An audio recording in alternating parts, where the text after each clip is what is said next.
You say whatever you want. All right, record. Bang. So it's on. We're rolling. And welcome, everyone. We are proud to present Manscaped again. Your balls will thank you. True story. Today, rolling with Mitch at Jiu-Jitsu. Need him in the nuts. And he was like, oh, it just kind of like moved it sideways. And I was like, if you had Manscaped, you could have shaved your balls. That would not have hurt.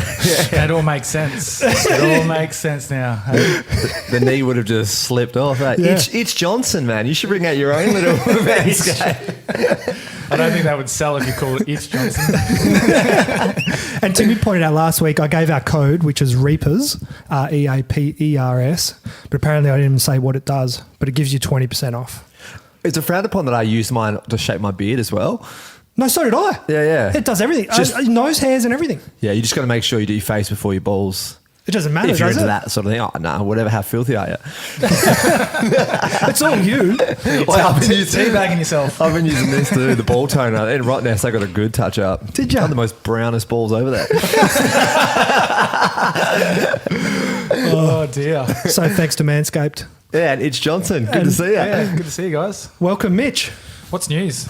The news is Our we're balls are smooth. and I'm balls deep into SAS. I've been loving watching the series, eh? Oh, it's unbelievable. How was it from being there to how it looks on TV? Was it same or different or? Yeah, it's probably different when you're looking back at it. Definitely, you're a bit nervous at how you're going to be seen on TV, how you're going to be perceived, I guess. But I think it sort of brought back a few memories. My wife Jess invited a few friends over for the first night. Yes, And it's like a thing to do apparently. Like you invite people over to watch it, and one of the first scenes was my they show my ass. Yeah, I remember. I may have needed the Manscaped to show the ass. But It looks all right. Yeah. That was all right. Yeah, not too bad. But yeah, that was like pretty embarrassing, the first part. But everyone sort of gave a bit of a Pretty cheer. good ass, and there's nothing to be That was embarrassed all right. about. Sex sells. Like, we're putting the arse in It's a SAS. typical eh? fast bowler's ass. You've got a big rump, eh? Yeah, massive rump. Full Beyonce booty. Yeah, that was definitely a full moon out. But Well, girls getting starkers. everyone, yeah. Not that you that were was looking, the start. Like, well, the thing is, like, it's that cold. You're just trying to get your kid off and on as fast as you could. But yeah, the whole experience, like, actually watching it that first night with friends around, it was actually quite nice. I was a little bit nervous for a few reasons, but I think the main one was, I guess it's just seeing yourself on TV. Yeah. I just don't like it. Yeah. Yeah, not many people like seeing themselves, but that whole show was, it was absolutely amazing. I'm so glad I did it, and I'm happy with how it all came out. Man, I couldn't have been more proud to have you as a friend, when I watched it. Yeah. Like, seeing you talk about all, like, people don't talk about depression at all. And, like, slowly and slowly, the more people like you, the more people talk about it, the more it's accepted. And soon, like 5-10 years, it won't even be a stigma, I don't reckon. Yeah. Do you know what I mean? Yeah. And the thing was, I went into that not wanting to speak about it because I thought it wasn't the right platform. Yeah. Funnily enough, and They'll dig it out of you though, when that's you... the thing, because you're sleep deprived, you're food deprived. You're only seeing an hour of a show of we're working the whole day, and even into the night. You know, you're getting that sleep deprivation. You're getting woken up. You're working in the middle of the night. They call it a beasting, and you're properly getting work. So, yeah, you get into that mirror room, and the thing is, I think it's just about being honest in those mirror rooms. And they get the best out of you. They ask the best questions. Yeah. They know exactly what they're doing, and being able to watch it back now and watch others as well. Like, I just go, there's so much positive in the show. I actually call it a course because it is a course. Yeah. And you're getting so many positives. Look at Merrick Watts and what he spoke about last night, and I could relate to that straight away, and I spoke to him about it this morning. I look at Jackson Warren, Yeah. and I just felt for him so much, and you're getting the real side of people. He's hanging in there though, eh? Like, Yeah. his fitness probably wasn't quite there for it, but he's definitely hanging on. Like and I think what the DS have done really well with him is they've made him push, and they've tested him all the time. And that's a good thing because he's 21 years of age and he's had you know, a very different upbringing to a lot of people. You know, being in the shadows of Shane Warne, Yeah. one of the greatest leg spinners, one of the biggest characters in Australian sport, and to be able to sort of, he wants to be his own person. Yeah. And it was just great for him to be able to go into that and do that. And I think the DS also see that as well with him and want him to come out of this a stronger person mentally, more than anything. And not having that not easy cop out, but knowing that his barriers are further than what he thinks they are. They know they can push him. I reckon, like you saying about how you can relate to Merrick and a few others, that's what I reckon Australia and the world who are watching feel when you were speaking. Like, everyone can relate. It's so normal. Yeah. And it's so important there's figures like you guys speaking up about it, because it makes other people more comfortable and confident to do so. Come out and talk themselves, And that show, I reckon, like, with the sleep deprivation and all the stuff they're running you through, it actually brings out that authenticity in your character, hey, because you had no sort of desire to speak about that on air, but when they break you down, it's something that just comes natural that your body wants to release. I feel like that when I was watching, it just looks like, what a brilliant show to get that out. Yeah, and again, like, the amount of messages that I've got afterwards was incredible. Like, overwhelming. Yeah, like, for sure. I was like absolutely blown away by a lot of people just going, you know, keep your chin up. You've done a great job. You should be proud. Then you had the other ones that were saying, I'm suffering. I'm a sufferer. I have been for many years. And for you to be able to come out and say that in the position you are is just, you know, it's so helpful. Yeah. So that's a big thing, you know, just to be able to hear those messages or see those messages and to realise there is a lot of it out there, and it just hopefully gives more people confidence to just speak up and find that help as well. Yeah. Because we all do struggle through our lives at times, and I've always said it to people as well, like, but without me, like, actually talking about it myself to other people, you always say to people that come up and you're always asking them how they're going, and that's sort of expected of you as a person who's in the limelight or, you know, has been in the limelight. You know, you go down to the coffee shop and you're talking to people and it's like, no one really asks you how you're going, and you sort of don't want to really say too much anyway. Yeah. So you close off a bit. 100%. So, the question, I don't even think of it as a question. I look at it as hello. When someone says, how you going? I don't even think they're actually asking. Yeah. It's just an Australian thing. How you going? Well, thanks. Actually, no one ever goes, actually, I'm not that good, mate. Can you come here for a sec? It's a tough one too. Like, you obviously don't want to bring people down as well. But at the same time, I've found that I've been having some really amazing conversations since coming off the show, and since that's all come out, that even I just had a discussion with one of the delivery guys that comes to our house. Yeah. And he was talking about how he's suffered for many years. And you could just see in his eyes, like, it just meant a lot to him that I was able to talk about it, and it made him feel comfortable just sort of opening up a little bit to me. And he even said just talking like this helps him. Yeah. So it's like someone people don't feel like they're brave enough to do it. And then to see someone like you that, like, they've put on a pedestal, they're like, fuck, well, Mitch isn't scared to say it, then I'm not scared. You know what I mean? Like, you're helping people, like, it's crazy. After I did my book, Dark Light, which I did obviously as a fundraiser, I have had so many, like you were like, DMs from people all around Australia, all around the world, saying similar stuff. And, like, I keep in contact with them every now and then. Like, every now and like, a guy will come and say, oh, been feeling a bit low, what have you been up to? And then just a quick little chat, like, just getting conversation going, and it just helps people in more ways than you can imagine. Hey? Yeah. It's definitely getting out there, the message, I think, and just being able to be open and talk. And it's about finding those people around you that can help. I need that professional help. I'm going through that, so that's important. But also, I just need to be around the right people. You know, the people that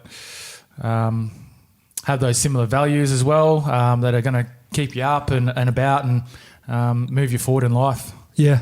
When you're on the show as well, obviously it doesn't feel like a show when you're there because you're getting absolutely reamed. No way. But do you have a chance like to, because they don't let you speak to the other contestants about what they just spoke about in the mirror room, I'm assuming. And don't they? Do you even have time to reflect on why you're all there, or is it just everyone's just fully in drill mode, get sleep, get back into it? Well, that's the thing. Like, you come out of those mirror rooms and they tell you not to discuss what you've just been through. So it's a tricky one because you probably want to like release a bit of that when you're Are coming you out mic'd of it. up the whole time? Yes, you got a mic around What you. about when you go to sleep? Lights out, then you had to take the mic off. It's around your neck, and then you've got like a pack around your waist. Yep. There was something about, an article about someone's looked like they had a belly. But it was actually the mic pack. So you just hang that up in the middle of the night, and then people will come in and change the battery. They had to change it through the day sometimes, but you're generally mostly mic'd up when the lights were on. When it was off, you had that time to sleep, but when you got up in the middle of the night, you had to chuck that mic back on. Yeah. So it was pretty much like when you go back into those rooms in our sleeping arrangement that we had. It was get your kit organised for the next day or the next moment that was going to happen. Always make sure your water bottle was full. We had these simple things given to us at the start about your water bottles, about certain things. Always having your bag packed a certain way, or the best way that you can. Having a certain weight in your pack as well. So all those little things, making sure everything was clean. You couldn't leave like things in the rack to dry. Yeah. You had to, well, you could while you were in there, but once we were out on the day on a course, part of the course, you had to make sure everything was packed away and neat. Yeah. There was a few whispers going around that the DS or someone was coming in and changing a few things around and sort of disturbing the peace a little bit. Stealing undies. Yeah, well, there was a few things that were missing and like... For Ash, surely. Yeah. So, look, you'd talk about the day and what was happening once you sort of all settled down and made sure you were prepared, because you had to individually make sure you were right for the next part, get a bit of a feed in, but whatever they gave you was like bloody tomato soup with like watered down tomato soup and like porridge in the morning, watered down. The best thing was the mandarins. Yeah. They were unbelievable. They tasted so good. What is it you wanted? Oh, you craving it? Craved it, yeah. Like when you're in there, you're just like hoping you get a mandarin. That's like Eddie Murphy when he talks about when he's that hungry, how good a cracker is. Yeah. It's the best because he's not licking his lips. But it was like that, But yeah, Merrick was good in there, like having a comedian just to, lighten the mood a bit. Yeah. And everyone would, stand around the fire and keep warm and just to, talk about what was happening, what's going to come up. Did your clothes, because you only had 2 sets of clothes, right? Yep. Did you always have a dry set in the morning, or were you sometimes putting on wet clothes? You had a dry set and a wet set. So your dry set was for when you're in that camp. Yeah. But that could get wet as well. And it did, like when the few of the contestants didn't have their water bottles full. So that was, I think, number 2 or 3 episode. And you see Faraz had to tip it on his head, and a few others. I think Jackson was one of them, Shannon. So they had to go back to the room and dry it out because that's their sleeping kit. Yeah. So what that does, it just takes time away from you to get that extra bit of sleep. Yeah. Because you don't know when you're going to be up next. It could be in a couple of hours. It could be. Was everyone on the same page with like get in bed and get sleep when you can, or everyone was different. Everyone worked differently because you obviously had guys that we had to keep the fire going as well because it only go for a certain amount of time. You had 2 fireplaces. Badger would have took care of that, surely. Well, Merrick was the fire bloody chief. Yeah. So he enjoyed doing the fire. Badger was very good at that as well. Loves being outdoors, but that's where you had to start working as a team, rotating through the night to keep it going, because once it went out, it was bloody cold. Yeah, I bet. Because it was like there was no insulation in there. It was just a tin shed. What sort of degrees are we talking? I think it was down to like 0 degrees at night. Like that's what I got to. It said that last night. No, there was definitely snowing last night. Yeah, yeah. There was definitely places we went to there was snow. So yeah, and like I said, the things that you don't see are like. So, like I said, it's a 60-minute show or whatever it is, and they're getting certain bits out of it. They're getting a story. That's how they cut it. They have to cut it a certain way, right? But when we're there, they're shooting all day. You've got the 4 DS that run the course. You don't see any producers. It's all one take. There's no like, we'll just have to shoot that again. No, it's all one take. But when you're traveling, it's in the back of those army trucks, and it's bloody cold in the back of those. Yeah. You've got your kit on you, and you've got 5 or 6 people in the back. If you've got the big guys, it's pretty tight. Is that better though, like warmer or? It can be, yeah, it can be. But if you cramp, you're going to struggle. Did anyone Dutch oven? There was a few, yeah. The Badger, Too many mandarins. That kept things warm. The Badger would punt for you sure. You always go to his because you knew you were going to be warm. Badger's really, really bad with punting. Oh yeah, Like Respect. oh. yeah. No, but they stink. Like, some people will fart a lot and it's like all good and well. Like closely, Yeah, people volunteer withdraw, you reckon? yeah. Not If far you get off. you get a V-dub for sure. Not far off. But those rides were like, I think the minimum ride that we had to the next like venue was like an hour and 15. So you'd be an hour and Whoa. 15 one way, hour and 15 back, right? There was one trip that we did was 2.5 hours up to Perisher. And then you got 2.5 hours back. So Yeah.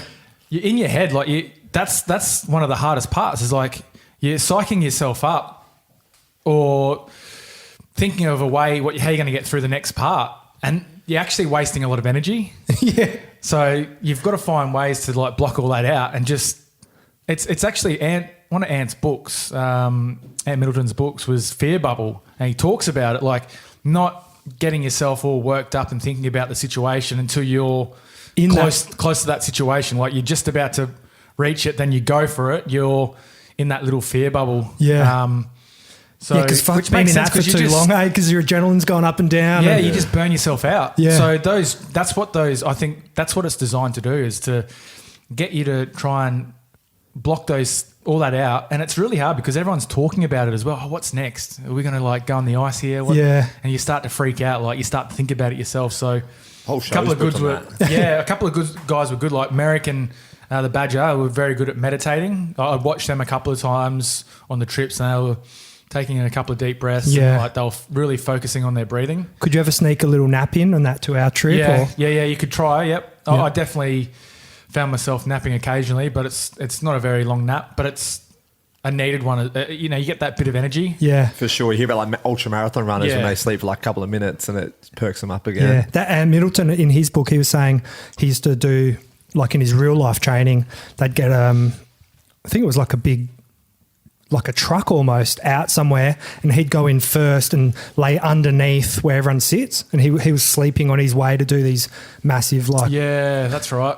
treks up. They have to run up hills with their Bergens like 40 kilos or some Yeah, shit. it's crazy. eh? What amazes me, the common sort of theme with like their skill set is exactly that, how they're so well trained in staying present. Hey, Yeah. so like it seems to be Yeah. the whole show and the whole sort of criteria is like how one individual battles with that anxiety and the fatigue of what's in front of them, but they constantly are trying to get everyone to stay in that moment. But Well, that takes so much training. It does, and you saw him last. I saw him in the last episode talk about with Jackson. He goes, Jackson sort of hesitates to go into the waterproofing. I think that's what they call it. Water drown proof. basically whatever. drown. Yeah.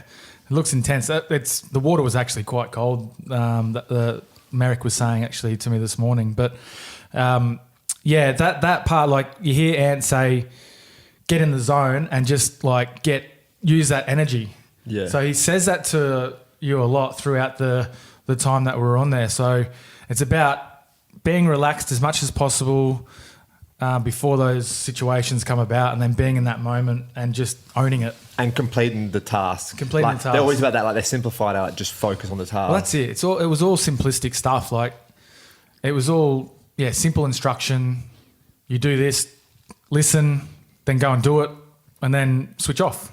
So, but it takes a lot. We're not trained in that side of things as well. Like the little things, like having your Bergen packed or like having your drink bottle full. Like you start to learn pretty quickly how to do all that stuff and be efficient with it. But I think most of the time, the guys that are going for selection, I think they're 4 years in, maybe in the army. I think I'm right, but they've already got that down pat, all that stuff. Yeah. So they don't have to think about it as much. If that makes sense. Yeah. Me and Benny Vickers were talking yesterday about that alley chick, and we were wondering how first episode she falls out of a helicopter backwards, head first, and then the episode where she goes out, she was too scared to jump in. Like, did she get really hurt or something in that first drill? Do you know? Or like, how come all of a sudden she was scared to go out the helicopter? Yeah, I don't know. The only thing I can think of is, and I'm going to relate this to my own experience, was when we did the firing exercise and I tried to get a shot off. But before all that, our head's been covered, right? And we're getting dragged through a little creek, and then I get told that I have to crawl through this small tunnel. So instantly I thought like real tight, small, and I felt claustrophobic. I actually stopped halfway through the tunnel crawl.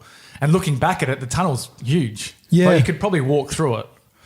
But in my head, like I was like going, shit, like I'm freaking out here. I had to like slow my breathing down, had that quick little minute and then back out. I actually said to Jess when I was watching it, I said, when we came out of that tunnel, I thought I was still sitting down on the ground when they chucked the water in my face. Yeah. But I'm actually standing up. You're so disorientated. So I was disorientated and like, so the whole thing is about disorientation and then being in a war situation, like how you cope with it. And it was just amazing to see it. So getting onto the Ali's side of things, I think for me, like I didn't want to go through that again. So that started to play in my mind. Like I didn't want to be in a tight space or have that feeling again. Yeah. I felt like, okay, I've achieved that now. Like I got through it. That was definitely something that was playing on my mind for the stuff that was coming up. I thought it's only going to get worse. I'm going to find myself in these situations. Do I really want to be there? Like, in did that you know situation? you were claustrophobic, or it kind of dawned I on had you? an inkling, Yeah. but I wasn't. I've never been in a situation where I've had to be in a tight space or be told and covered and all They that. fucking like tricked you. They did you dirty, Yeah, but that's what they're trying to do, isn't yeah. it? Like You know it you're shows shows how fucking because good it's their all in your maths are. head. It's not physical. It's all in your head, and Yeah. that's why I reckon she probably felt the same because she had passed doing that first one out backwards, but just felt like maybe she didn't really want to go through it again. Yeah. So you thought you were sitting down? I thought I was sitting down at that tunnel. I don't want to break it to you, but you're standing up right now. That's fucking weird, man. Because No, they dragged it's- you up that hill too, didn't they? and your legs are just useless. And I they, felt and so they're heavy. trying to do it to get you like that split second. You got to analyze everything and then perform the task. That would be Yep. so hard. So before that, we got given the rules of engagement as well. So there was a big thing talking about the flag. So there's a flag on the shoulder. So everyone was like focused on the flag and not about, well, if someone's running at you with a gun and going to shoot you shoot them. Or if they're not, so even if they are a friendly, if they've pointed their weapon at you, it's either you or them. Yeah. So there's a mistake being made by someone there, but you don't want to die. So I basically went to shoot. I couldn't flick the safety off. Like I was trying to flick it and shoot at the same time because I was shooting. I was like going for it. Was and your then- guy a friendly or an enemy? Mine was the enemy. He Yeah. was running at me with his gun up, so I was like shooting. Throw the gun at him. Grab a Probably knife. wouldn't have been a bad idea, actually. You should just jitsed him. Actually, I got jitsed by Shannon in the murder ball. Really? I think he tried to arm bar me, or he was trying to. Because we had a bit of a wrestle on the ground, and it was so bloody hard that because we were in the mud and it was so heavy. We'd done a couple of runs up the hill because we got punished. Oh, but old mate. By Faraz for, I can't remember what he said. He was looking forward to running or something or getting in the, it was something along those lines, but we got punished anyway. So it just made it even harder. But yeah, Shannon, I think he was trying to get me in an arm bar and I caught onto him and I said, "Oi, what are you doing?" And he laughed at me and I got out and then we trying to get the tyre and it was good. Monday's episode was similar to the one that you did with the shooting, how they had to have a hostage situation. And they had to kill Just the... going to crack my Kirks. Yeah, go for it, mate. Ginger beer, guys. Treat yourself. And they It's had not a sponsor, by the way. It is after Or is this. We got Schweppes too if Kirks fall through. And they had to kill the two bad guys and keep the hostage alive. And it was interesting seeing how some cope with that because they had screaming going on from a I don't know hostage in how another room. Warney fucking picked that. As soon as you see that, they show you a picture of the dude's wearing a red hat. You see a red hat, you're gunning them down. And Magnuson... Because it was about a beard, wasn't it? Yeah, but There as was- if you see that across the whole fucking room. But they There's a flipped dude hats. sitting down. They He flipped looked hats, yeah. That's what Jess... So only two past that, and that was Jackson and Yeah. Merrick. Merrick. But Merrick went real close. I reckon he would have had 10 bullets in his head. No, the way and he Merrick went as about well. it. The guy pulled a gun up at Merrick. Yeah, So Merrick as kept if- walking towards him. Yeah.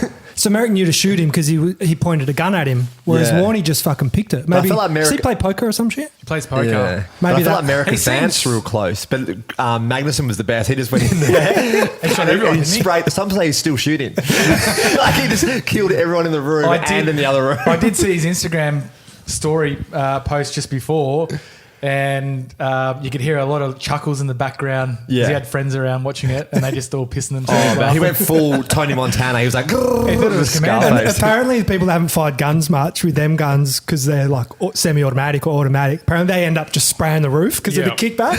So they're just like, Yeah, it's hard to you can't control it. renovating. Can you get a grenade? Can you request your weapon like Goldeneye? I would have requested a knife, mate. Remote mines. Did you know Jackson? Because obviously you know Shane. Did you know him before the show, or you met him on there? Oh, or- I'd met him when he was a kid. yeah, yeah, Has when I saw Warnie first- always been like his dad, like living with him, or he lived in England and shit, or? I think they all live together. I don't know the full story, to be honest. I think they sort of floated in between both parents, but Is this Simone's son? yeah. Yeah. Is he a It's good such dad? from what I hear, yeah. Yeah. So I think he obviously had some pretty. It would have been tough for Jackson to go through all that, like with his parents divorcing and so open, and how it was all, with the Couple of wrong'uns. yeah, a couple of wrong-uns makes it pretty difficult because everyone knows your business or your parents' Yeah. business. Did he So for him gravitate? to come out the way he has, he's such a lovely, lovely guy. Yeah. But yeah, I think this whole experience for him was he had to do something like this, and I think it's been. I think you'll see, a change in him. He loves playing poker, so he's actually a really good poker player, and he's well within his own rights. He's his own person, and want to see him move forward in life. And yeah, it was just sad to hear a few things that he came out with in that, if it was another lifetime, he wouldn't be Shane Warne's son, and you sort of, you do feel for him, but I think he's on the right path, and Yeah. How do you feel with obviously being a household name in Australia and cricketing countries, and Leo and Rubes? Like, do some of the things that Jackson was saying, as you as a father, are you protective of the way your kids are going to come up and understand that you're obviously you can't really go to the shops without? I've been there with you, and the normal for you and your kids is not the normal for a lot of people. When people want photos and yeah. that privacy is not there all the time. Yeah. Did something that resonate with you in terms of your young kids coming Well, I up? get the kids always saying, "Is that your friend, Dad?" Like, and I'm like, "Well, no, not a friend, but they know me, and I'm just being polite and talking to them, and it's really difficult. I really don't know how to deal with it sometimes because it's the first time I'm dealing with it. Like, I didn't deal with it. My parents weren't famous sporting people or in the media or anything like that, so." It's a good question because it's something I think about daily, really. And I'm starting to get questions from other people. Is your son going to play cricket already? And, I sort of worry about that. Like, I'll say, I'm happy for him to play another sport, to get away from, cricket. But I'm happy if he wants to play cricket. It's just about, I think, taking it day by day. I don't know if there's a good method. Part of your problem is you look exactly the same as when you were playing cricket. If you grew your hair out, people wouldn't recognise you as much, I don't reckon. You ever had long hair? When I was 17, yeah. I had the long, it was down to about Shit here. locks? Don't tell me you had No, I dread. had the undercut though. Oh, they're respect epic. the Yeah. 90s. I saw a guy with an undercut the other day. It was sick. I think I looked like a girl a little bit. do you remember the wedge? The wedge. Where the it was little thing like on the top. bowl cut with what number 0 you got, or number 1 or 2? My Home brother improvement had, haircut, basically. no, my brother had the full, I think one, or did he shave, fully shave? Oh, he had it pretty short, I think, and then he had a little thing on the front. I don't know what it was. Oh, the frullet. Is that what it was? Yeah. The front That mullet. was like a 90s. Oh, he didn't have the crooked, remember Ronaldo had the shaved head with the little fringe at the front? Might have been that era. Might have been a bit like that, yeah. Yeah, it's honking. So Whitey's got now. He actually looked all right. I've got a mullet. Yeah, it was in there. Yeah, I'm backing yours. You look a bit like Liu Kane from Mortal Kombat. Man, I was losing it the other morning. I was going through my camera roll in my white beard. That was the best. Should have kept that. This 2020 perfectly summed up, eh? Yeah. Do you appreciate that chapter? I miss it, yeah. It was last week. Gets his brown belt with bloody... You had the... Oh, you had did that? you have it? Yeah. It was, wasn't it? Yeah. It actually looked, and then you had the photo of Mitch. It actually looked like someone who's like special that got to have a chance to meet their idol. Mitch meeting you. You're like from one of those Japanese like horror flicks where they do all or like the Japanese karate horror flicks where they do the big jumps and Yeah. it reminded me of that. They got the ropes and they're like running up the walls and shit. So That's what I was going for. So Yeah, that's why I was happy. Are you reckon you'll wrap it if you get back on Ninja Warrior? I don't know. It took quite a while of growing. Yeah, and Proxide. Yeah. I just finished my ninja video over the weekend. I was saying to Mitch earlier, I was trying to skip one of the obstacles and I loaded up and flew into the roof and just went bang onto the beam going across and then just stopped me dead and I just went plopped on the ground. I got a video of it. No. I fully thought I broke my arm. Lucky you didn't smash your head because some of it's quite low. Yeah, I know. Well, yeah, my arms are in front of my head. So if my arms didn't Amazing setup. It's unreal, eh? To be able to do that there. How was that? I couldn't. I'm thinking like backyard. You'd have like all this like bloody scaffolding around with all this stuff on there, but nah, just under the. got the cars back in there now. It looks like he legit robbed the set of Ninja Warrior. Or bought it all on Gumtree somehow off him. Like a garage sale. Bit of both. What was it like doing amongst... There were some really good athletes in there and people that have achieved great things in their sport. What was it like doing like the team activities or the day-to-day stuff with people that are pretty resilient and sort of not alphas, but they're all successful in their own right? Did you see anyone like leading the way or trying to have dominance because they're used to that? Yeah, look, to be honest, I probably wasn't on there long enough to see the full effect of all that.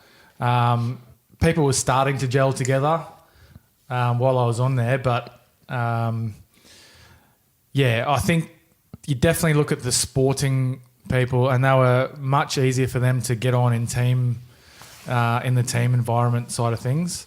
The ones that weren't from a sporting background, definitely, I think it must have been harder for them. Just little things around the group that you're not thinking about. In a team environment, you've got to think about the others as well. So I definitely think those ones that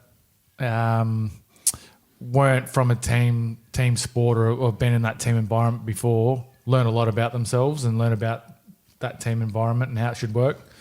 But I think in general, everyone was pretty good. Like, there wasn't too many issues, to be honest. Like, I mean, Faraz comes up a fair bit and I don't know. I think I haven't watched everything up till this point of time. I don't know if he's being smashed as much, but I know there's something coming up where they go at him again. Yeah. They want him to pull out, but I don't know. It's got to be tough for some of those that are more individual.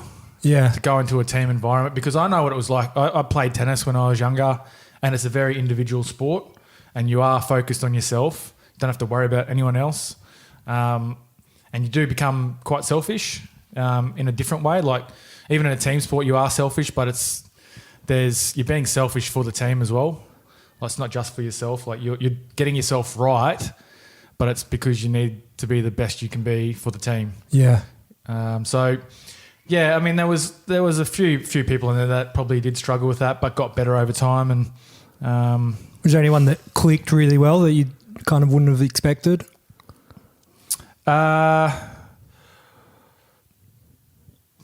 Probably.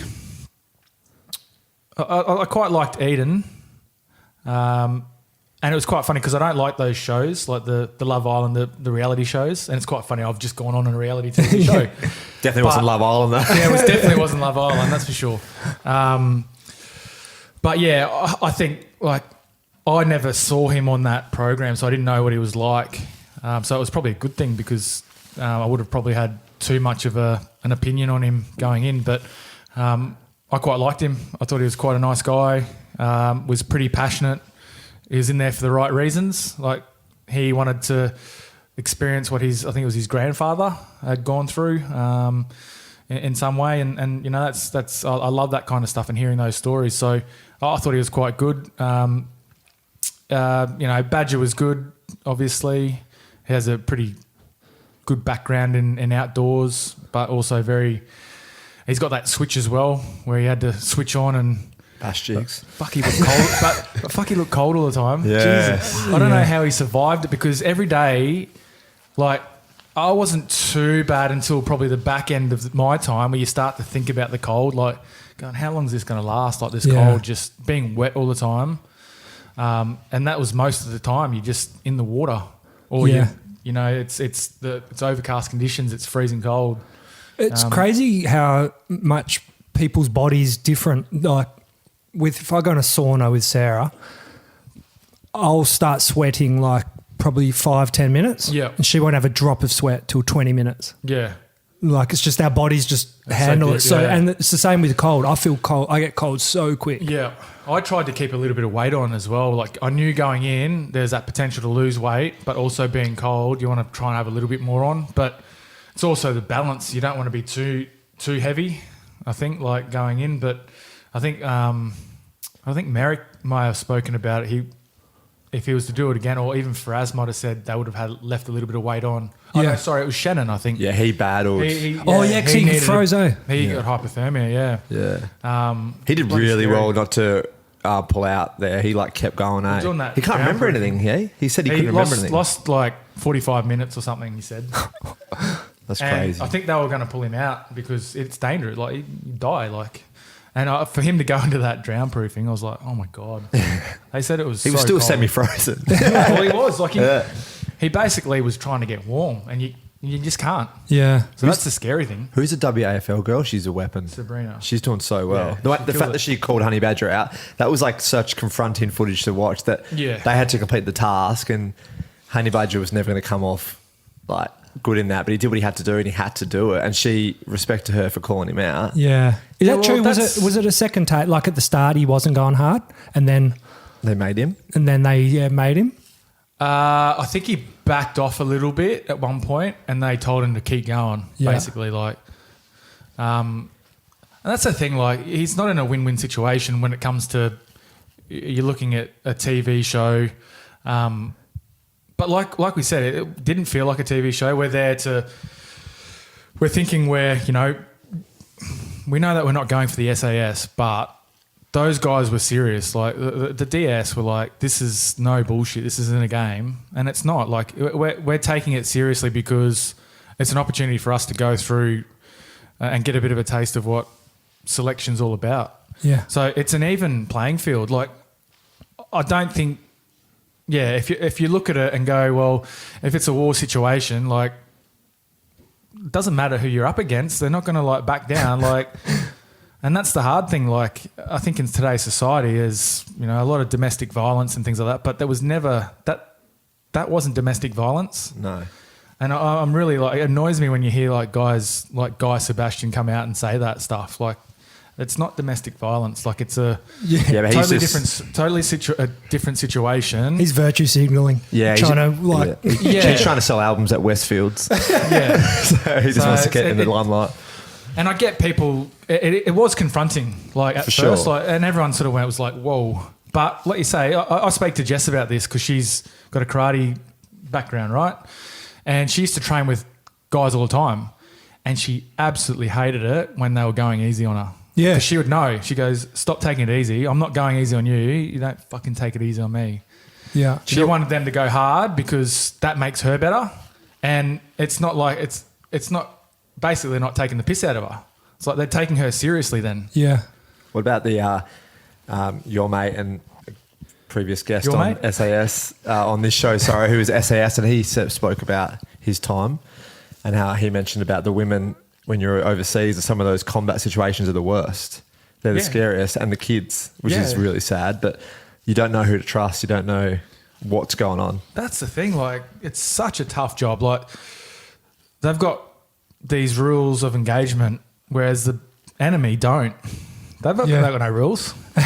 So what do you do? Like, it's a hard situation to be in. So, yeah, that's why I give I give full credit to the people that defend our country and deal with very bad people, because it can't be easy. No.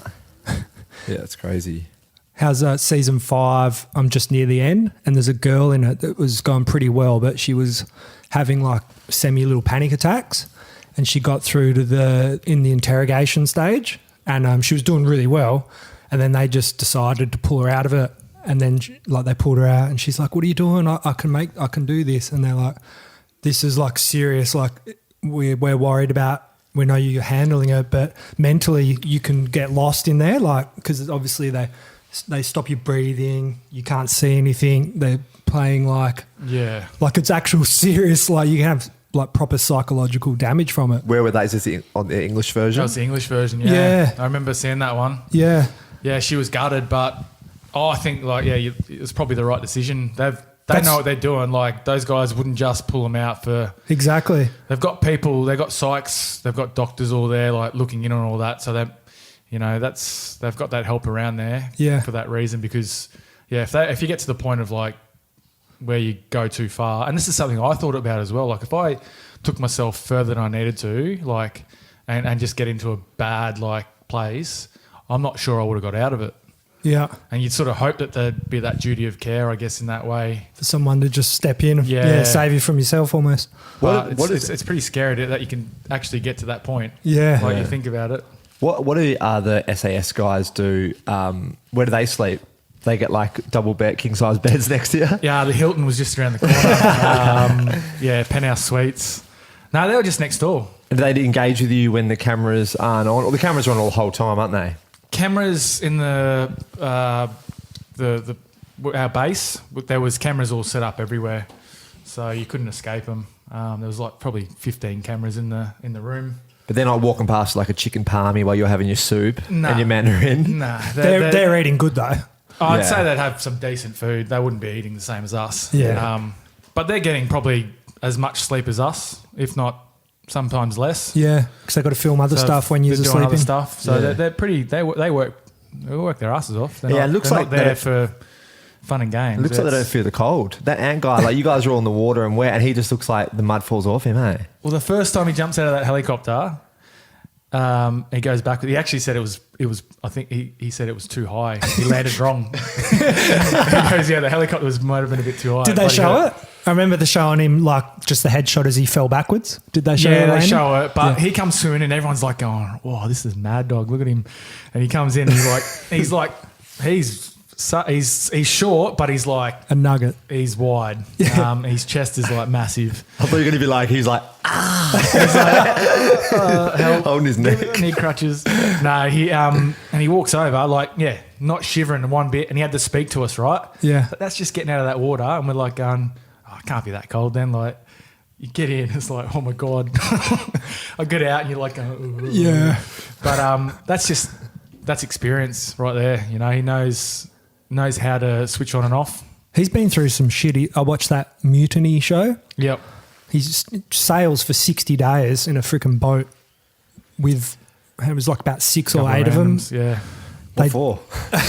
They reenacted freaking, is it William Bligh, the famous sailor? There was a mutiny and he got kicked off the ship and they put him in this little rowboat or sailboat, sorry. And he pulled off like the impossible, survived.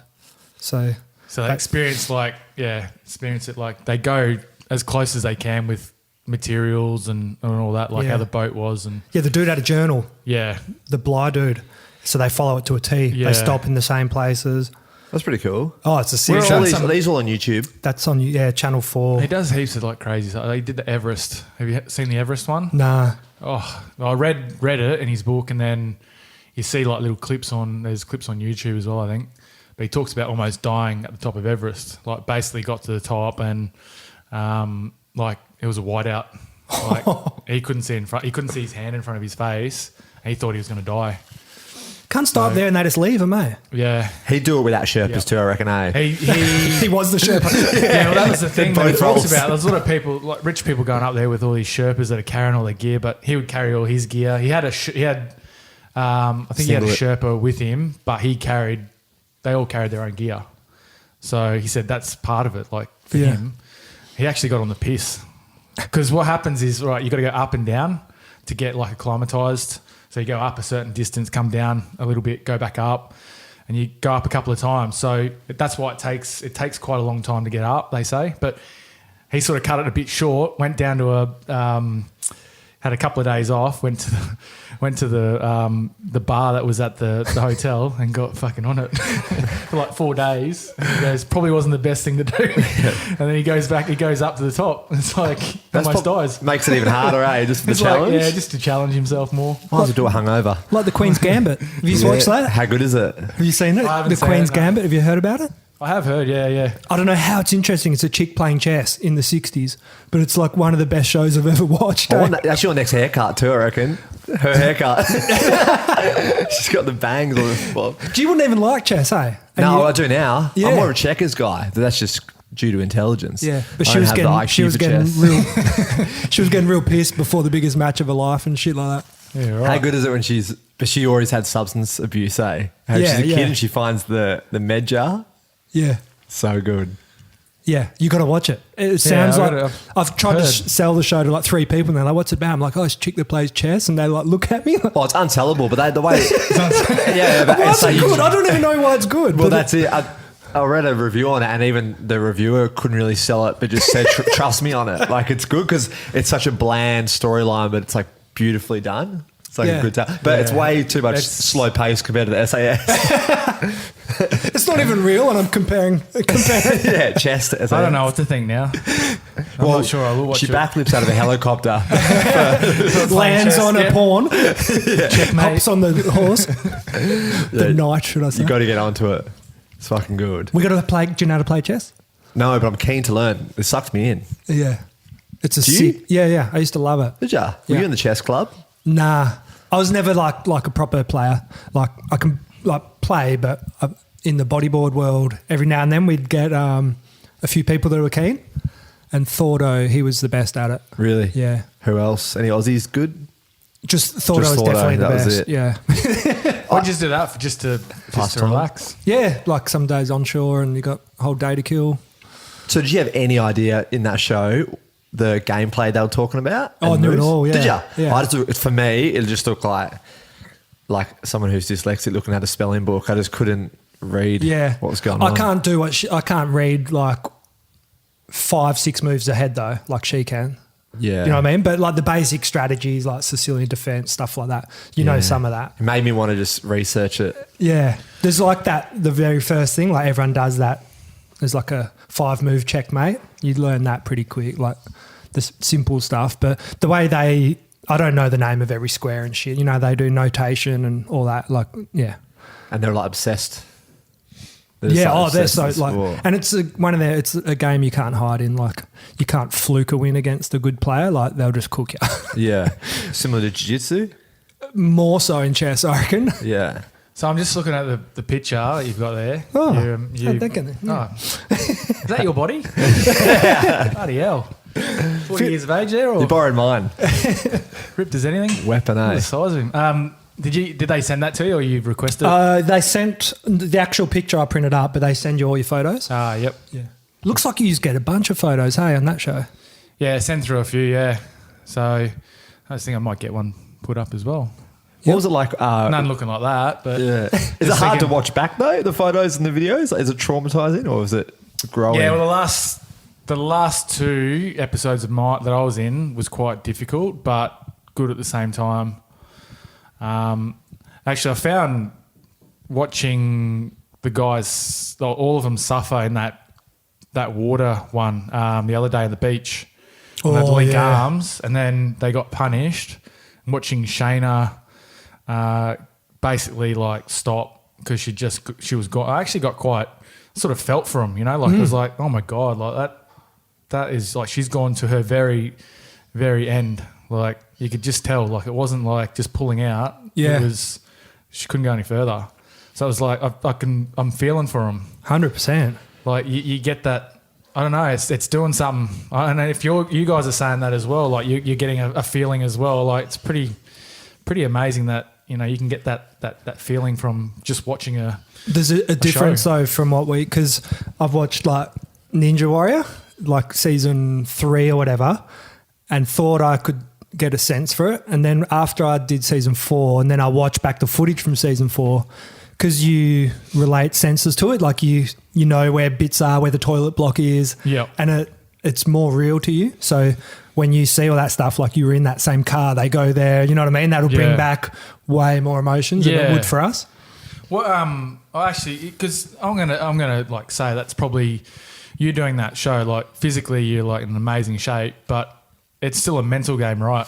Oh, you would have been like, you got to block out everything. You've got to have your game plan. Man, that's why I know I'd be a fucking mess on that SAS show because Ninja, after the first night, like I got through the heats, I was so pumped, and then the next day I was an emotional wreck. Yeah.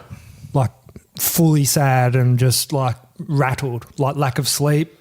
It was such a big day and I got through and I just, brought up so much emotion for me. That's the one you passed, that heat, hey? That's a Yeah, successful. so I got all that energy you put into it. 13th in like the hardest heat, like against like, it was a real hard feeling. Yeah, like I was up against I was actually real happy that I got through. Obviously I wanted to hit the buzzer, but it didn't really bother because my goal was to just kind of, I don't know. Yeah, that's good. Like you can come out of it and have a positive from it. Your expectations, like you said, you had a goal to hit the buzzer, but at the same time, you've done the best that you could on. Well, that's the thing. Situation, like deliberately, my goal wasn't the buzzer. My goal was just to get on there and then just do my best. Oh, there you go. And the fact that I got through to me felt like I had achieved what I wanted to do. It's bizarre for me looking at that photo right now because early this morning I was going through like the photos and videos, and I found I was where we first went to the Ninja Academy, and it was just us fucking around, and to see like how stiff you were with your movements and you were still way better than me and you had done it for the very, very first time. Yeah. From that to a short turnaround of being on the show in front of millions of people that are watching, like it's crazy like how much you improved. Like you nearly made to the final. You made it to the finals. Like Semis, that's such a big effort for somebody who has hardly done the sport. Yeah, it's amazing. I saw that. You watch that process you were going through. Like it was. Yeah, we're both training at the same time, eh? Yeah. So did you measure your pipes and your forearms before and after? I've never done an after. I've actually measured. I remember measuring my forearms. I think it was like one of the questions for the application or something like that. And I've got it written down somewhere, but I wouldn't have a clue where. Mate, because honestly, like watching just before you went on that, you look like Popeye. Like you had like your forearms were ginormous. He had the hardest working shirts for a while in Perth. Yeah. He automatically went from wearing large to mediums, just to flex. That's why if I get back on, I'm looking forward to getting in that fit zone. But I'd never be able to try and put that much effort in unless it was for a reason like the show, which kind of sucks to say. Yeah. Well, both you guys were fully in training camps alongside each other. You both did like 12-week camps, didn't you? Yeah, because we were meant to shoot like in March. We were over in New Zealand. You flew in, hey? Yeah, we flew in. We're 2 days out from shooting. But I felt really good at that stage, like 3 months of training. And we caught up a little bit and having a coffee and that. But I thought, we were both bloody ready to go. Yeah. But then I think I lost a little bit of motivation after sort of the COVID hit. And we all probably felt a bit down at that time because you were training for something and then all of a sudden it was like gone. Yeah. So I can sort of, feel for those Olympians that have, gone through what they're going through now, and some of them may not compete again. But then also you're training to a certain specific time frame, and then that gets taken away. It's like you got to start again. It's so hard. It's so deflating. It's so hard to get yourself back up. I suppose you have to be in that situation to know what it feels like, but it's bloody hard. I probably had about 5 or 6 weeks off after coming back from New Zealand. Yeah, because we didn't know exactly when we were going to do it again. So I was like, when I say time off, I still trained a little bit, but I wasn't on the same program because I just wasn't sure if it was going to be Yeah. You need that date, hey? Like you Yeah, need I to just know needed on the- this I day needed the I'm doing time. this. So then you can train for that. But if it's just like, oh, I might be doing this in Yeah. a month or two, like you're never going to train as hard. Yeah. So How long, when did they give you the next date when it actually filmed? I think we had about 6 weeks notice Yeah. or 7 weeks notice, And then something like that. The day you found out, that would have been like a switch, hey, of training. Yeah, I was already training. Like I had been training and I was back on my program, but it sort of just gives you that extra motivation again. Yeah. You just know, okay, well, I've got this, and you start working it out, and sort of trying to plan how you're going to like taper a little bit at the end. I was actually thinking of going to the mill with Nick and doing one of the courses. He'd asked me if I wanted to do it, him and his wife, and it would have been a week before going in. So too close. And I was pretty nervous about it, but then I ended up hurting my back and I had tonsillitis as well. So it sort of stopped all that anyway. But it would have been good to go onto one of those, I think it was a 2 or 3 day camp that he had, or Carter camp. And it would have been good just psychologically to go through that and have an idea of what I was going to go through. Yeah. Was he trying to guide you without pushing you, just to like take the bait a bit? Like, come on, this would be good for you. Yeah. Yeah. But at the same time, our climate here compared to what it was in. It was so different. Like, Yeah. even like the cold days here, like I was, training late at night sometimes and it was like raining, it's cold, but it was not anywhere near that. I was quite worried about a few things in that cold because I'm not used to the cold, and I do suffer from asthma, and it can get be brought on a bit. But What triggers that? Asthma? Like red cordial or something? red cordial. There you go. No, I used to have asthma actually, too. well, it's funny that one of the years I was training with the whackers here, sort of the back end of my career, we're training and it's in the winter, quite cold in the mornings, early mornings. And this one session we did, just my asthma like came on. It was like, I don't know if it was exercise induced at the time, but I was struggling to do 200 meter runs. Like I was starting to get slower and slower and because I couldn't get the air in, and I actually literally couldn't run because I couldn't get any oxygen in. Yeah. So I was getting a bit concerned, and it was just that cold air in my lungs. Yeah. And So- did that flare up at all on the show? Nah. I was pretty good. And what was gone through your mind, that last obstacle, the log thing? Like how were you mentally feeling at that point? Yeah, I don't know. I just had a feeling. I just didn't want to go any further. Like my mind was, I sort of almost made my mind up. Before the thing or? See, that day we actually did go up to Perisher.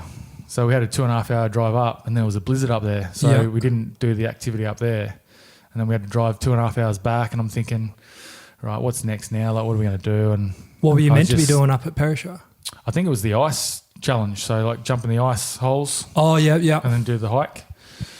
I think that's what was going to happen. But I don't know. I just started getting in my own head.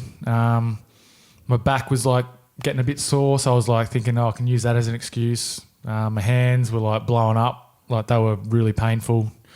They just had basically had like an infection in my hands. So like, I think like staph or strep or something like that. Grayscale. Yeah. That's what it looked they were like just- from Game of Thrones. It looked exactly the same. So I had gloves on, but I couldn't really feel my hands when I was pulling log because I was just in my own head going, how far do I want to go? Like I was going up this hill going, how far do we got? And I don't know. How long were you, how long was that task?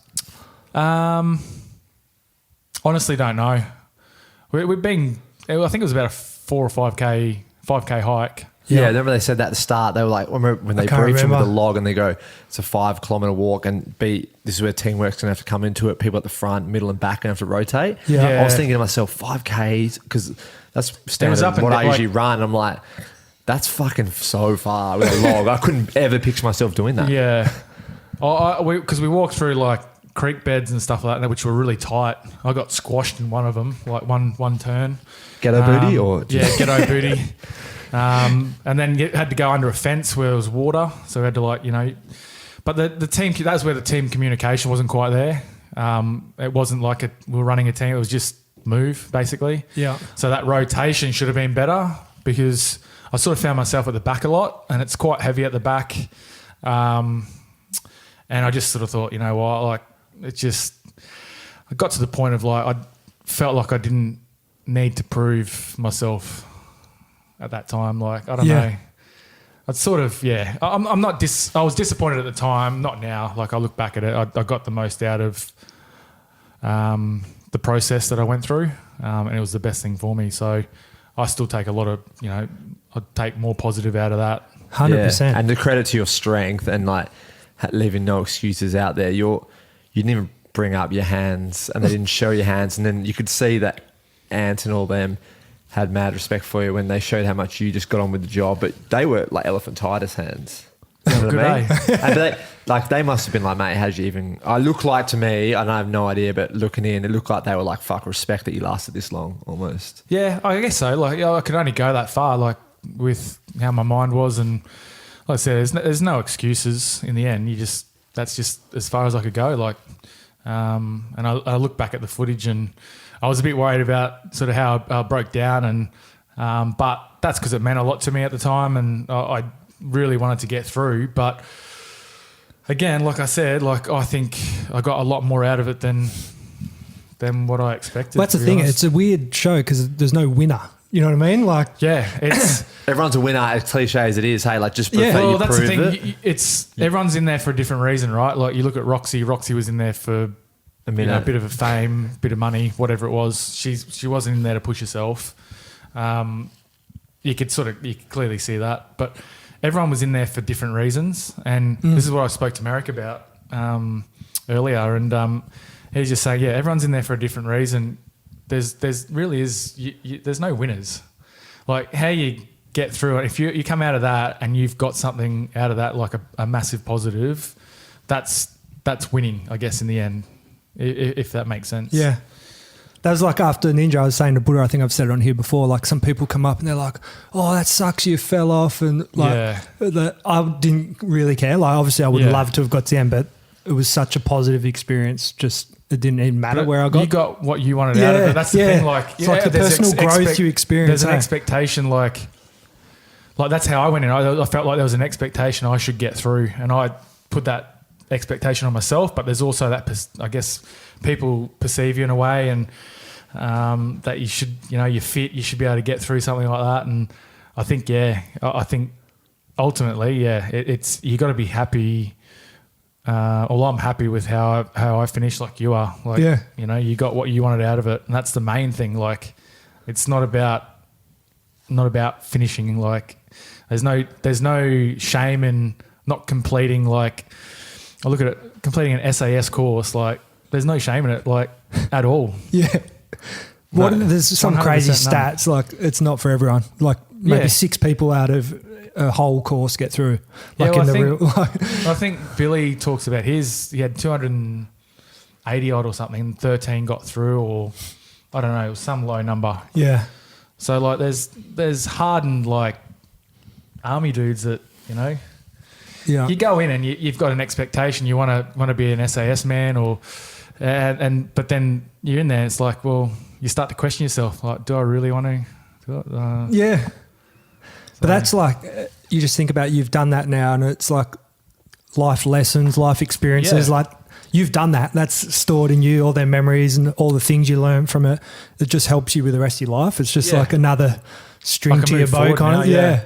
Do you reckon if you did that? I'm not chasing stuff now. That's what I feel like. I don't have to chase extreme things, because that's extreme. Like, let's be honest. Like, it's not like, it's an extreme thing to go through.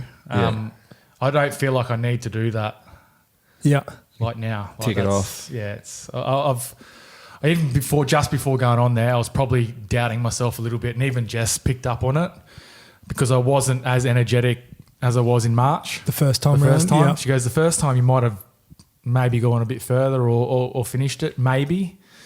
You had a different mindset then. Yeah. Whereas this time, like the second time through, it was like, just, you could tell that I wasn't quite there. I was just the things that I would say, even doing some of the training, I was like going, whereas before I was just like, oh, this is awesome. Like, I was loving it. Like, and the back end was like, so. That's so cool. That course mirrors the state you're in, though. Like, how far people's tipping points can like fluctuate almost day to day with how you're feeling. You might be feeling good sometimes and shit. 100%. So it's like a true reflection of where you might be at with your life. Yep. So seems to be the contestants that embrace that are the ones that are getting the most out of it, and the contestants that are like bottling it up and not really giving themselves up and talking about their demons or whatever it may be. Yeah.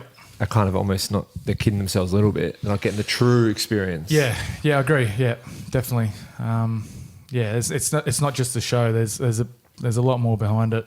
The whole process of it. So it's been bloody interesting. I mean, there was a bit of criticism early on. It's just, you know, bashing each other and you're doing all this crazy stuff, but that's only a small part. Like the psychological and the mirror room stuff, I think, is such a positive. Like you actually find out about yourself, and that can only be a good thing. Yeah. Do you reckon if you did it while you were playing cricket still for Australia or breaking in, would you reckon is there any lessons that you would have thought would have helped with your career moving forward, like resilience or anything in particular that would have complemented what you're already doing? That was great? I've already went through all that, like just even training at the mill when I came back with my toe injury. Like I learned a lot from Nick and just being around the group there and just being in that environment. I got everything I needed. I learnt so much. So yeah, there's no regrets or no anything like that. And I look back and I sort of think, oh, maybe if I was, a bit younger, could I have got through this course as well? But I need to have like a long-term goal. Like for me, when I was playing cricket, my goal was to like win World Cups with the team. It was to win Ashes series with the team. It wasn't anything personal. Like I didn't care about like personal achievements. It was just doing my job and getting like these those big goals done. I think if I was to go through an SAS selection course, I would have to be going for the SAS. Yeah. There has to be like more to it. Like that can't be drives just you. get to the end like, oh, you've passed the course. Like for me, like, well, okay, then now what? Yeah. Like I think I need more than that. I actually spoke to Nick about this. Like I sort of said to him, I think I need more. Like I can't just have a goal of finishing. Like, so I was trying to trick my mind into going, oh, all right, this is for real. Like I've got to like, so, I don't, like I said, I don't have any regrets on it. I think everything's worked out for the best in the end. Yeah. But all those things did come up, like when I finished the course. I had 2 weeks in self-quarantine, and you start to think about all these things and could I have done this better? Could I have done that? Like, nah. Like, ultimately, like... It is what it is. It is what it is. And that's something I've never been able to admit before. Like, or... Because, like, playing cricket, I was such a hard marker on myself. I was a perfectionist. And it's like, no, you're judged on, performance and things like that. So...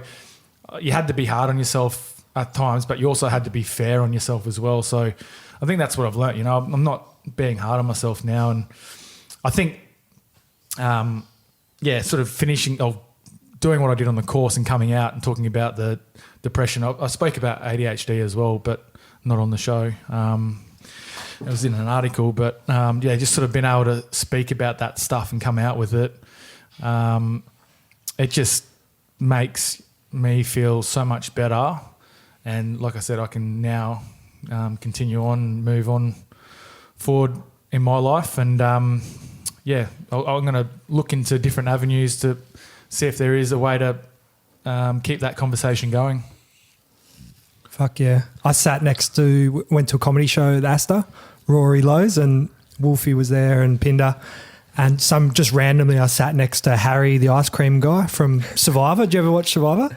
Nah, I've seen bits and pieces. That's your next show. Definitely not. But he was saying how, like, because he's like painted as a baddie kind of thing, or he was playing that role kind of thing. But he was saying how much the producers got involved in the show, like pulling him aside and shit, like telling him to ease up or whatever. Really? Yeah. Right. And then I was just thinking how it's kind of like the exact opposite of your show, where there's like no producers, like you're just out there and it is what it is. It is, and I think that's, you see the real person generally, like, and that's what it's about. Like I said, it's such a different show. Like it's not a reality TV show. Yeah. It's not your normal reality TV show anyway. I think it surprised a lot of people. And I think by the ratings, it looks like it's been a bit of a hit. Is it? Yeah, I was wondering that. They've had higher ratings. That's sick. It's because it's so refreshing, man. It's like not like all the bullshit about Love Island or fucking The Bachelorette or anything. Well, it's not about backstabbing people. Exactly. It's not a setup. And I think people get that and understand it.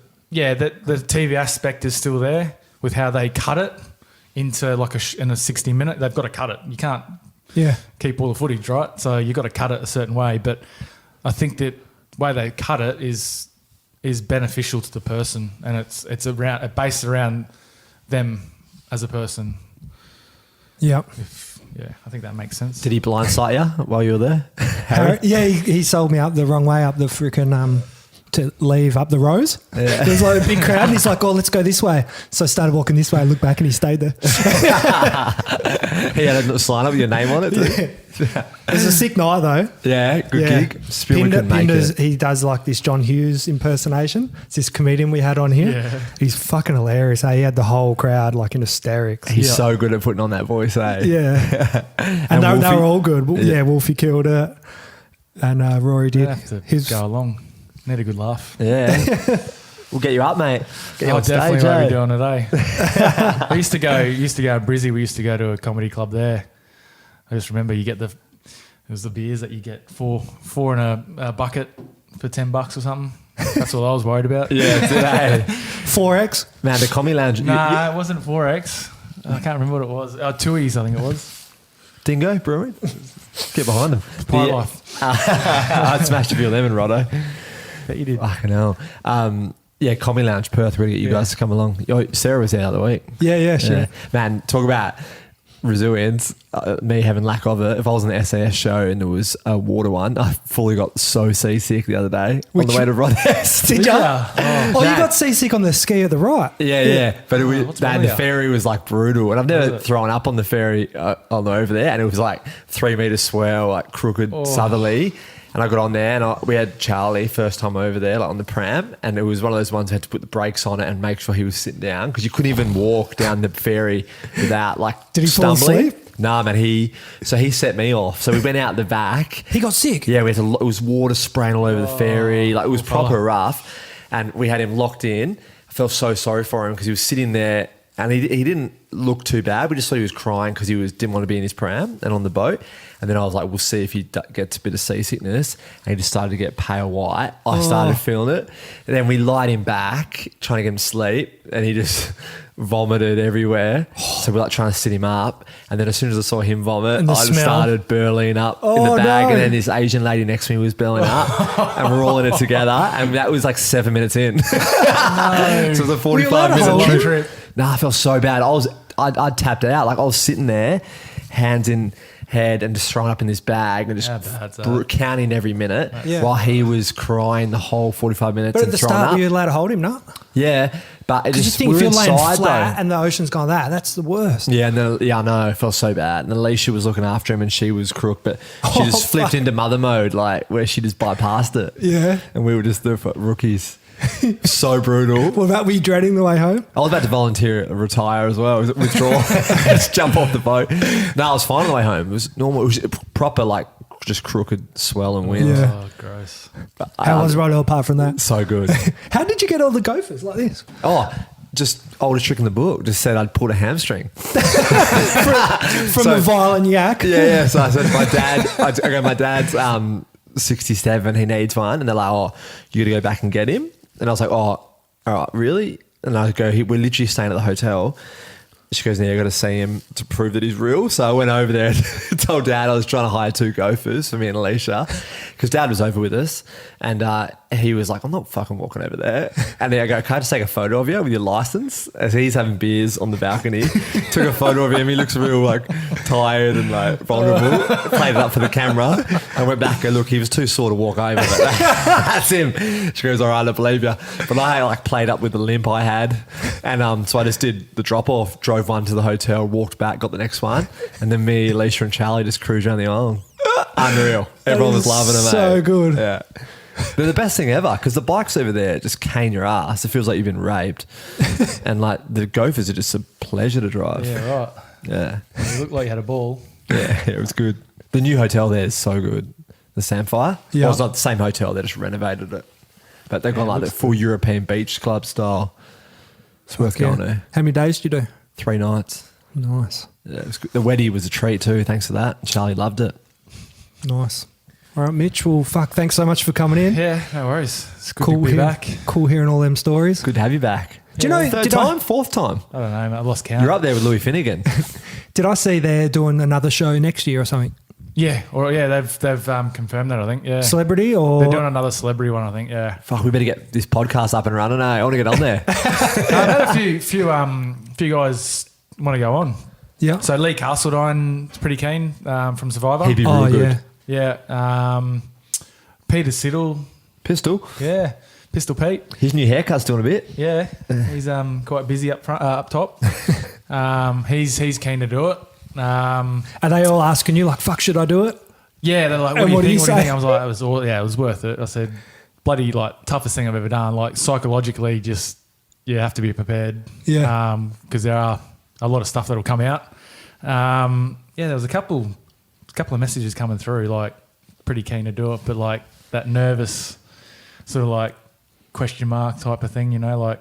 Oh. Yeah. If you could throw anyone in there, celebrity or someone you know who you think could pass it or you'd want to see on there, who would you throw up? Anyone. Oh, it's a good question. Oh. Go one celeb and then one person you know. Okay.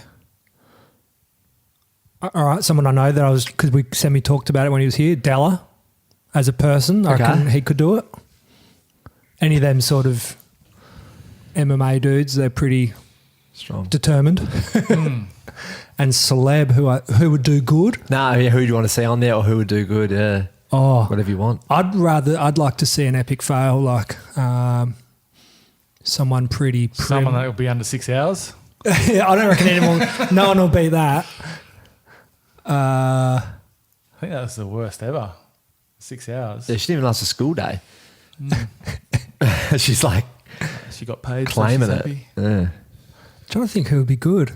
Be good to get someone right out of their comfort zone. Who's I'll pick one person, not a celebrity. Nick. He created the course. Imagine he went on with a different story. Like he could say he's like a ballet dancer, He and just then do it with his eyes closed. through the course they'd be like, Just tie my hands up, eyes closed. He would be good to see on there, like just to see. do you know where I just do it too easy. they'd really really notice stuff is them gun challenges. Like Yeah. the dudes that know guns, like Nick, obviously the way he would just carry it, they'd just look straight away and know that he's done that. He bought his own. 'Cause it was so funny, watching some of the chicks the way they ran through holding the guns. Like, Yeah. Yeah, was it Jamie Norton was holding it like a pistol? Hey, the rest of the gun was at you. I'd go Ben Vickers. oh, yeah, he'd fucking He'd love smash it. Yeah. And I'd go David Goggins because I want to see if he'll break. I thought we were talking Australian celebrities. Nah, I want Give me a Goggins go. because I'd love to see him. Imagine him just that moment where he rips off the VR. I'd be like, Goggins. I reckon you could have a worldwide hardest course ever and Goggins would win it. Yeah, I reckon? Yeah, he's unbreakable. That's what I want to see. Yeah. Is he though? Everyone's breakable. I was thinking Boy George. Oh yeah. He would actually he'd be quite funny, I I reckon. want LeBron. Is he I, on the want next one? He probably will be. He could be. I pick LeBron James. I'd love to see him try it. Get smashed. Yeah. He'd That would be interesting. surprise a lot of people, I He reckon. probably would. He'd be Good or pretty bad? Good. The only Yeah. thing is he's too big. Like a lot of if you're in tight spaces, I'm not sure. They have to get It's a good two thing. helicopters there to hold him. Yeah. His backflip doesn't even get any rotation. Although when he packs off. The I'd helicopter like to flips. see my wife go through it, Yeah. but at the same time, I'd be a bit nervous, like for her to go through it. I feel like she'd be really good. She's mentally Like mentally strong. strong. Yeah, I mean, a lot of like. Actually, I was quite surprised with a lot of the women on the show, and not sounding like I'm not sexist or anything, but I knew Candice and I knew Sabrina. Once I knew she was on there, I thought she looked good from the start. Just like even just doing that challenge against the Badger, you just thought there's something about her. Yeah. I thought like Ali and even like Aaron were like quite tough mentally, and those ones that have had kids, sleep deprivation, Yeah. like they still like you're just talking about your partner, like you're sick, Charlie's sick, she's sick, but she'll be in mum mode. Yeah. And just get through it. Like They're so strong. that's what Nick was talking about. Like they just, even with selection now with the SS, like they're getting more women trying out. He goes, they're so much more mentally like switched on. You see them at F45. Remember the F45 sessions we do? And like we're all like, oh, and the girls just keep going, They push through. Like, yeah, there's something coded in them genetically. Yeah. For sure. So, yeah. Okay, so what woman would you have in there? Celebrity? Yeah. That you'd want to see? TiVo. Yeah. That would be good. I've seen her play cricket. Yeah, she's kind of a bit. Yeah, she'd be real good. She'd be fun on there. How about you? Who do you want to see? I would see Amanda Nunes. Oh, yeah. She'd be a weapon. Reckon? Yeah. Yeah. Anyone that can perform like, if you're a world champion at something, you're a special human. Yeah. You don't just fucking fluke out. Candice Warner's done so well, like, because she was like a triathlon or Iron Woman. Yeah. Like, you can see She's always gonna have those strengths are coming out in her. Hey? Yeah. I was looking forward to Jana Pittman because she was originally on and then got pregnant. So she's it was incredible because she was going through her training. She's got, was it 3 kids? I think. Don't quote me on that, but I know she had a few kids and she was studying to be a doctor and training, doing for the course, for the show. I was just like, lot on. I'm training and going to sleep. I was like having naps in the day, and she's like kicking on, kids and becoming a doctor. Is there, before we go, that Magnuson dude with the swimming shit, the teammate popped for something, and they're talking about stripping the whole. Did you see that? Yeah. The relay team. Yeah. So he wasn't even in the final, the dude that got popped, eh? Was old mate Magnuson in that relay team? I thought he was, wasn't he? Yeah, sure. I think it's they're in danger of losing their medals or some shit. Yeah. What Olympic? What was it? London Olympics? Yeah. You haven't chatted to him about anything like that? No. He reckons it's like the guy that got popped said it was like minute too, didn't he? Trace elements or something. Yeah. That's what I was thinking. If they're retesting a sample from that many years ago, why don't they just test the 4 dudes who are in the finals? They might not have done it though. This one guy played his role to get him into the final, but he wasn't picked in the final relay team, wasn't he? No, but say the 4 that were in the final, if they've done blood tests, why don't they just check their blood?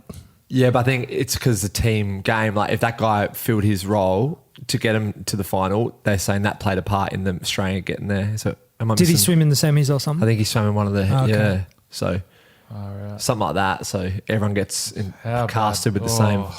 Yeah. That would, I'd lose it. Yeah. Because there was that chick on yours, hey, that got a tainted supplement. Yeah, I think well. she's going through all the court stuff. Yeah. I'm a big fan of her now. I didn't know much about her. I have respect for her. I hope she's all good with that. Because it's such a hard thing. Like I don't know. Like you don't know what's going on behind the scenes. But I just know from when I was playing, like you had to be so careful with what you put in your mouth. Like I remember actually we were at a cafe, and this is with the Wacker guys, and we're in Sydney, and one of the boys got a protein shake without even like thinking, like, and I just like clicked and went, oh, you might want to check that, what's in that, like the protein. And he went, oh yeah, like, so we ended up getting the bottle and took photos of what was in it, sent it to our team doc, and he said, oh, it looks like it should be fine, but you're always taking a risk with protein stuff, no matter what, even if it's certified. You're the one that's responsible as the athlete. Yeah. So that's the scary thing, because there could be, they say with the protein stuff, protein powders, like they're cut on the same, they can be cut on the same bloody bench as anything really. It could be something illegal on the bench and goes into that barrel, and you don't even know, like, so it's bloody scary. And I remember like even just taking like over the counter stuff, like if you had a headache, you had to make sure, okay, it has to be Panadol, that's it, like you can't take anything else unless the doc says, and it was like overseas again, like I remember being sick in Bangladesh and I couldn't take tablets over there because it was in the language. So you didn't know what you would be taking. What was in it, and they're like, "Oh no, it's okay." But we're like, "Well, we don't know, like, if it's okay." So I couldn't take anything because we weren't sure. So you don't know, like, it could be an accident or it could be, Yeah. you know, There should be some mercy rule, like say you're in that situation, you take the tablet to get better and you just keep one aside, and then if you had a test that said you've got this and you can say, well, look, this is what I took. If it comes up the same thing, then they abolish that. Do you know what I mean? That reading? Yeah. yeah. But I think because they just drop the hammer on everyone. It's but like I think one rule, aren't they hey? getting better now? Now they can sort of determine what is a tainted supplement, like the levels that you, like if it's a picogram or whatever.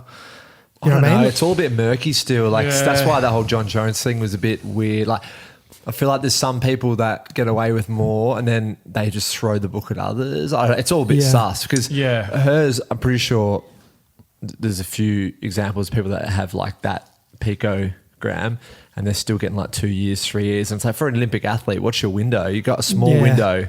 They don't make much money as it is, and that could fall between two Olympic and then a Commonwealth, and you're fucked. Like, so shitty, eh? the prime of your life, it's so hard. Yeah. All right. Well, should we wrap it up? Yep. Before we go, December 12th, speaking about Beyond Blue and like all mental health stuff, Delby and I are hosting a charity ball, black tie event. Oh, sick. You guys have tickets, you and your partners, if you want to come. Where's it's it at the Perth Convention Centre. And it is called Only Mind. It's Black Tie Christmas Ball, December 12th, Perth Convention Centre. So you guys, there's 2 tickets for you and your partners if you're keen to come. Lock me in. And any listeners that want to come, you can get tickets at tickets.oztix.com.au for people in Perth, but it's going to be big. Sweet. So, and shout out to all the patrons. Much appreciated. All the legends supporting us. love your work. And Mitch, big thank you for coming in. Yeah, thanks. That was great. I feel like we're all ready for our 5th coffee. I'm probably, due. It's Jacket got you though, eh? I overheated. Yeah. I'm underheated, eh? This It thing worked. just keeps on Thanks, cooling legends. itself. I thrive in tough situations, as Ant says. Stinker, mate. Get Buddha on the show. I'm wearing Get this him on on there. there. How do you I reckon reckon Buddha would he'd go? go all right. He'd kill it. I think he'd be all right. Yeah. He's got a bit of grit, bit of heart. Thanks, guys. Although I saw him running up a little bit of an incline the other day. It might have actually been he might have been going downhill actually. feels like he was struggling. I'm still going downhill. He was keeping the street safe. But I run past Hillary's and just make sure everyone's all right. Yeah. How do you go on? You're pretty good with low sleep, eh? No, I used to be so shit. I used to be like need 7 hours, 7.5 hours. Otherwise, I'd be fucking just would need a nap. But now post baby, new man, new me, eh? Yeah. Your only kryptonite is if you get put on a boat. Yeah, you get me on a boat or a skateboard, and I'm dead. lay down flat, you're no good. Beach volleyball, skateboarding, and being on a boat. Beach volleyball? What's wrong with that? I don't know. My calves don't work. I may need to borrow that now, just because of that little nut incident Today? earlier today at Jits. Did you tap Whitey out, or is he just Gumby still? He didn't fully He goes knee some me in ball there. He got his knee in there, like his leg, and rested it on the right nut, and then just like rubbed it like forwards. This sounds like I use my hands the way you're saying rubbed it. yeah. The old nut triangle. It was a nut triangle. I tapped. I was out. That's like GSA for me. Shout out to my brother. Did his first Jits comp Yeah. with Rooster and the set crew. Rooster got injured, unfortunately. Yeah. I saw a photo. Yeah, it's full bandaged up. But my brother said it was fun. Yeah, His sick. shoulder. First comp. He hurt his elbow from an armbar. Right. Didn't tap. Oh, yeah, kind of. Bit late. And yeah, I don't know. Adam runs those comps, eh? Yeah. Mitch showed me Adam's son was ripping. Yeah. Awesome. All right, guys, better get out of here. I've got to Yes. pee. I'm gonna have a bowl. See you guys. Yeah. All right, done. Webs. That's it. Webs and sweats. Webs and sweats.